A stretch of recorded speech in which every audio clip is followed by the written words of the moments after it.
पोरग कुठलं पण पोलीस भरती करायचं म्हटलं का नाही ते आपलं 100% योगदान देतं, पण त्याला नशिबाचा पण काहीतरी भाग असतो. कुठंतरी ग्राउंडवर गेल्यावर का नाही असा म्हणजे अंग थरथर कापतं, घाम फुटतो, भ्या वाटतं उडी मारताना की माझी उडी फॉल होईल का काय. आता उडी कॅन्सल झाली वाटतं. आता मला वाटतं 100 मीटर गोळा आणि 1600 मीटर 3च इव्हेंट आहेत.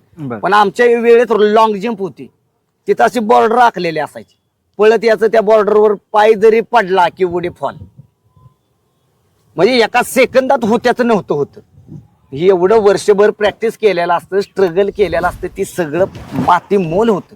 मी स्वतः डोळ्यानं अनुभवलेला आहे. पोरं अशी धडा धडा धडा लोळते ती ग्राउंडमध्ये, कारण परत पुढच्या वर्षीची वाट बघायची असते भरतीची आणि तेवढंच प्रॅक्टिस परत करायचं असतं.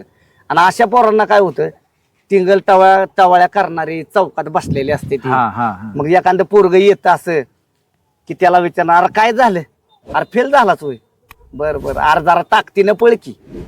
अहो ज्याला जो पायात पाय अडकून पडतोय, ज्याला व्यसन नाही ती, ज्याच्या अंगात जीव नाही ताव नाही, तसला बी तसल्या पोरांची माप काढतो.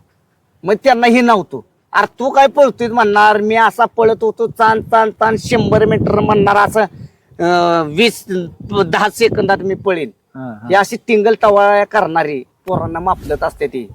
त्यांना मला सांगायचं जरा मैदानात उतरा आणि घ्या, नाही हृदय फुटून जीव सोडला तर म्हणेल ते ऐकीन.